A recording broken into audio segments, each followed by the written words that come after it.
a moral elevada da sua tropa aumentava a sua chance de vitória militar. Então, você destruir o seu inimigo moralmente, você elevar o valor da sua tropa para ela, você desumanizar seu inimigo, para que a sua tropa tope fazer as maiores atrocidades, você desumanizar seu inimigo para que ele não encontre apoio na sua própria comunidade, gerar dissidências internas e inibir o apoio internacional, isso é tática militar. É tão tática militar quanto o tipo de arma que você vai usar. Você vai usar fósforo branco, como Israel está usando agora nesse momento na Cisjordânia, na faixa de Gaza. Ou você vai estrangular uma comunidade e deixar 5 dias sem água e sem comida. São táticas militares. A propaganda de guerra psicológica, são táticas militares. E isso penaliza a população. Tanta verdade que eu tô falando, se você vai pegar, todos eles visitaram a tumba um do outro.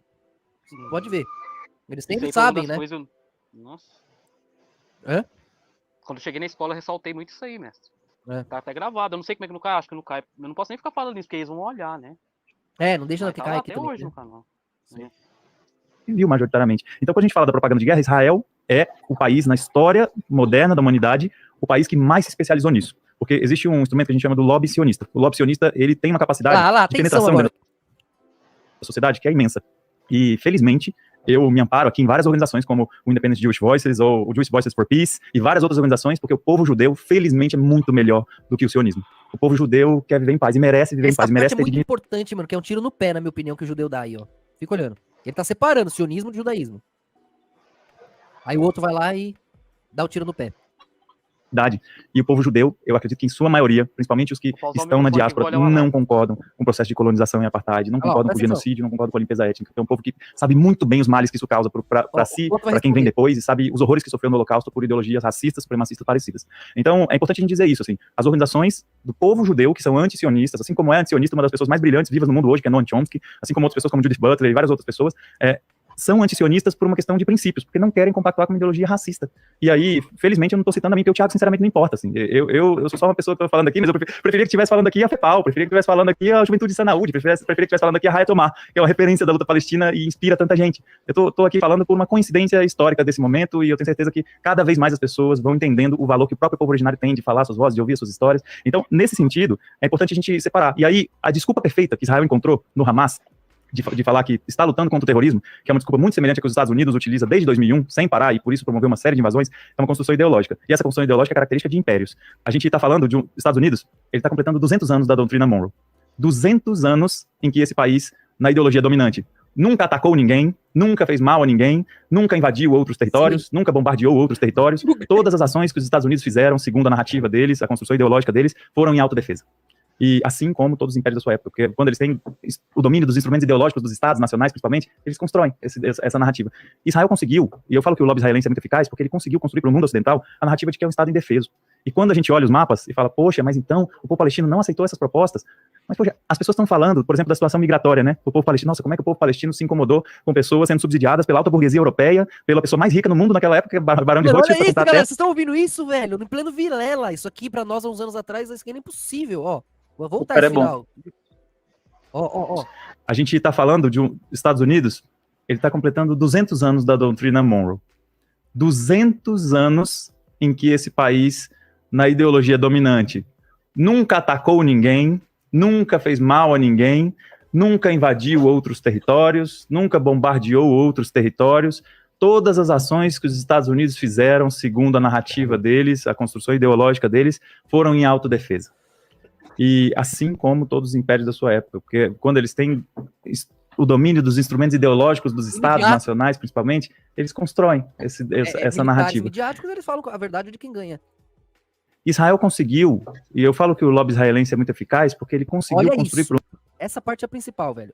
O lobby israelense é muito eficaz, o sionismo, porque ele conseguiu... No mundo ocidental, a narrativa de que é um estado indefeso. E quando a gente olha os mapas e fala, poxa, mas então o povo palestino não aceitou essas propostas, mas, poxa, as pessoas estão falando, por exemplo, da situação migratória, né? O povo palestino, nossa, como é que o povo palestino se incomodou com pessoas sendo subsidiadas pela alta burguesia europeia, pela pessoa mais rica no mundo naquela época, que era o Barão de Rothschild, para comprar terras de famílias relativamente pobres naquela região. Como é que eles não aceitaram aquela migração tranquila? E as pessoas estão falando isso dos Estados Unidos, que é um país que hoje prende criança. Fato, e o que dá raiva é os comentários que ia subindo assim. Bando de ignorante, dava uma raiva, velho. O cara falando só fato e o pessoal falando que ele tava louco, que é maconheiro, não sei o quê. Sendo que na Israel que é liberado as drogas. Crianças em jaulas. Aí sim, a história real de prender crianças em jaulas é a imigração dos Estados Unidos. contra migrantes de países que, inclusive, têm concordância ideológica capitalistas, que foram colonizados e que foram invadidos e que sofreram golpes militares e todos os processos mais terríveis que o pior, o mais perigoso, o mais destrutivo império que a humanidade já inventou, que é o imperialismo estadunidense, promoveu contra eles. Então, né?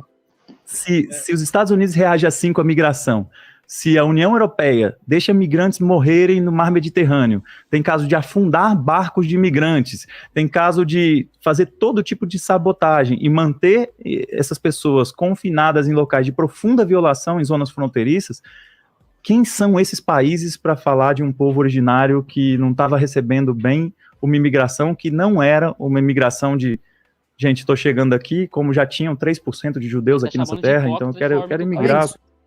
Tinha 3% de judeus só lá. E o cara vem mostrar aquele mapa fajuto ali, tá de brincadeira. Quero viver em paz, quero viver feliz. Não. O Congresso Sionista de 1897, que não é onde surgiu o sionismo. O sionismo pra fazer verdadeiro Israel, para fazer esse prostíbulo agora, tá de brincadeira.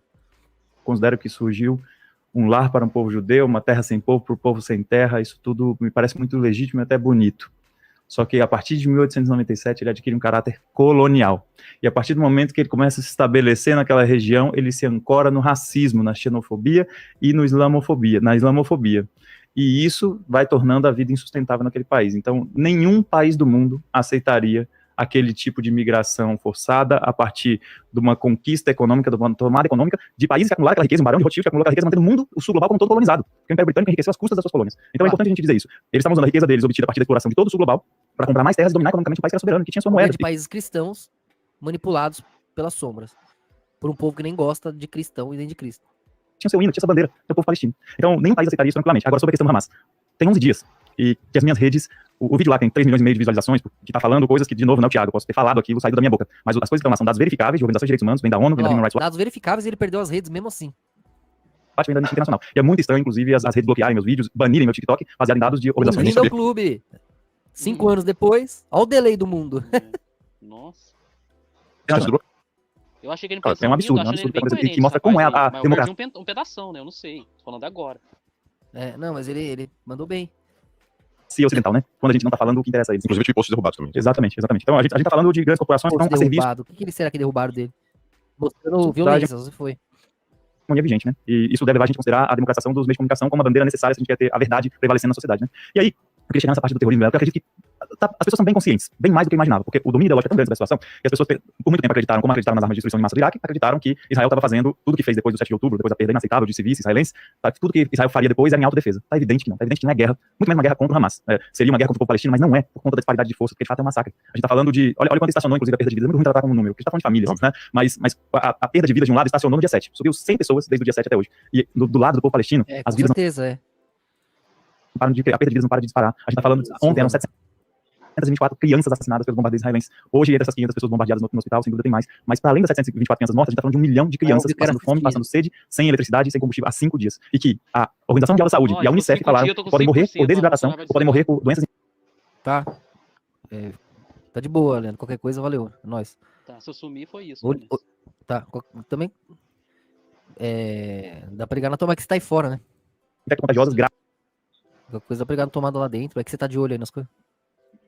Por conta da água contaminada que as pessoas estão recebendo, por conta de um bloqueio que nesse momento Israel faz, porque existem comboios de ajuda humanitária prontos na fronteira do Egito para cruzar. Só que não só a fronteira do Egito com Gaza, Israel bombardeou 4 vezes já a fronteira de Rafah, o posto fronteiriço de Rafah, e causou muitos danos lá, como ele não autoriza nenhum comboio de ajuda humanitária a passar. Num exemplo evidente de punição coletiva de um povo. Então, a gente tá falando de um processo muito difícil. E aí, só que, por mais que esteja evidente hoje ninguém que tá assistindo, por exemplo, o Motaz Zaza, que é um jornalista heróico do povo palestino que tá em Gaza, que tem 3 milhões e meio de seguidores, várias vezes tem a página dele boicotada, tanto quanto a minha, e às vezes derrubada, tanto quanto a minha, e posts apagados, tanto quanto os meus, a cobertura dele é tão importante, humanizada, que as pessoas não conseguem ignorar isso. E foi assim também na Guerra do Vietnã. A guerra imperialista do Vietnã só foi interrompida, só perdeu na opinião pública, depois virou protestos massivos até que essa guerra infame acabasse, porque as pessoas estavam tendo acesso aos horrores da guerra. E quando tiver acesso aos horrores da guerra, não, isso não tá certo. Não dá pra gente jogar na palma, fazer um massacre como em Milai e acreditar que isso aqui é pra promover a democracia no mundo. Porque os Estados Unidos há 200 anos, na América Latina, fala que é tudo pra promover a democracia e a civilização. A Europa fala isso há 500 anos também, no processo colonial, desde as grandes navegações. Então a gente tá falando de um processo que deve ser considerado. Só que as pessoas então já entenderam que é um massacre, que pelo menos existe um uso desproporcionado da força imenso. E eu gostaria que o exército de Israel, o governo de Israel, tivesse a dignidade de dizer quantas crianças morreram. Israel vira um campo de proteção pra eles. Porque quando descobrem a verdade, começa o povo perseguir, igual aconteceu na Alemanha, se eles não protegessem, o povo ia matar eles. Porque fica essa revolta, né, quando eles acordam. Aí, quer dizer, os campos eram mais pra proteger do que pra... Mas você não pode nem falar isso, né? Ia acontecer a mesma coisa. Israel vai se tornar uma proteção pra eles mesmos, porque o resto do mundo vai ficar puto quando acordar, né? E aí que tá o Messias salvando eles de novo, senão... Qual a chance? Então, aí o povo Porque parte entender, desses aparatos ideológicos do Estado, da Bob propaganda de guerra. defende o erro? Não, Bob defende Deus, mas Bob defende Deus. Porque, tipo assim, se aconteceu, foi permitido. Se foi permitido, então Deus é injusto? Não, o mestre tá explicando qual que é a coisa Por quê? justa por trás disso aí tudo. O porquê. Exato. Exato.